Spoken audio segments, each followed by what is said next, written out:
Rapunzel, manusia itu jahat dan pembohong semua.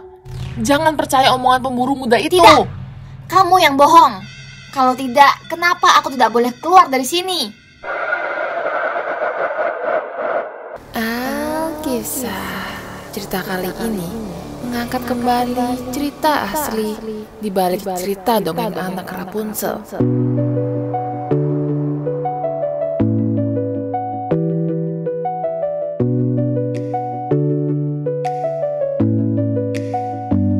Seperti yang kita tahu, Rapunzel merupakan dongeng yang bisa dibilang bertema romantis ala Disney. Seorang putri yang diculik oleh penyihir jahat diselamatkan oleh belahan jiwanya, dengan akhir yang bahagia untuk semuanya kecuali si penyihir jahat. Tetapi sedikit yang tahu cerita asli dari kisah Rapunzel. Menurut cerita, Rapunzel dari lahir sudah tinggal di sebuah tower milik penyihir. Dia bukanlah seorang putri. Rapunzel juga tidak memiliki rambut yang mempunyai kekuatan magis. Penyihir jahat itu hanya ingin menumbalkan Rapunzel kepada iblis yang dipujanya. Untuk memberikan tumbal yang terbaik, penyihir itu membesarkan Rapunzel dengan baik dan melarangnya keluar dari tower yang menjadi penjaranya itu. Tujuannya agar jiwa Rapunzel lebih suci tanpa pencemaran dari dunia. Sayangnya, ketika Rapunzel berumur 15 tahun, dia ditemukan oleh seorang pemburu muda yang terbuai oleh suara nyanyian Rapunzel. Suara siapa itu?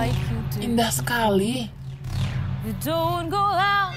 Anak muda itu berjalan menuju tower tempat Rapunzel dikurung. Begitu sampai di bawah tower itu, pemburu muda itu berusaha mencari pintu masuk ke dalamnya agar bisa diketuknya. Tetapi walaupun sudah memutari tower itu, dia tetap tidak menemukannya. Akhirnya dia berteriak, Halo, boleh saya tahu siapa yang sedang bernyanyi? Seketika itu suara nyanyiannya berhenti. Rapunzel mengintip dari atas tower dan kaget melihat makhluk yang mirip dengannya tetapi berbeda. Siapa kamu? Setelah sesi tanya jawab yang cukup lama, pemburu muda itu akhirnya berhasil membuat Rapunzel menurunkan kewaspadaannya. Boleh aku masuk ke dalam? Capek leherku kalau ngobrolnya begini.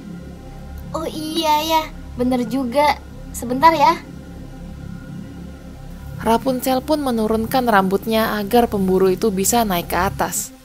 Biarpun pertama kali sedikit bingung, pemburu yang tahu tentang dunia luar mulai sadar bahwa Rapunzel dikurung di tower ini dan tidak bisa keluar. Kepolosan Rapunzel dan parasnya yang cantik membuat pemburu muda itu ingin melindunginya dan menyelamatkannya. Perlahan, pemburu itu mulai mengajarkan Rapunzel tentang dunia luar dan keadaannya yang tidak wajar. Pemikiran Rapunzel pun berubah dan mereka berdua mulai jatuh cinta. Sayangnya, perubahan ini tidak luput dari mata penyihir jahat itu. Mengetahui hasil kerja kerasnya yang digagalkan oleh seorang pemburu, penyihir itu marah besar. Rapunzel, manusia itu jahat dan pembohong semua. Jangan percaya omongan pemburu muda itu. Tidak, kamu yang bohong. Kalau tidak, kenapa aku tidak boleh keluar dari sini? Rapunzel yang selama ini tidak pernah melawan, mulai membentak dan melawan perintah penyihir itu. Baiklah, kamu ingin keluar kan? Aku bawa kamu keluar. Penyihir jahat itu sangat marah dan sangat ingin membunuh Rapunzel dan pemburu muda itu. Dia pun membuat sebuah rencana jahat. Kamu boleh keluar, tapi rambutmu harus kamu tinggalkan di sini. Oke. Rapunzel menyetujui tanpa berpikir panjang. Penyihir itu memotong rambut Rapunzel dari pangkalnya dan melepaskan Rapunzel di tengah hutan. Rapunzel yang tidak memiliki pengetahuan apa-apa, akhirnya mati mengenaskan di dalam hutan. Kelaparan, dehidrasi, dan jasadnya dicabik-cabik oleh binatang buas.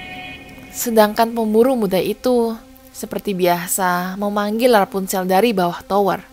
Rapunzel, aku di sini. Tanpa jawaban apa-apa, rambut panjang diturunkan dari atas tower. Pemburu muda itu dengan biasa memanjat dan menaiki rambut itu.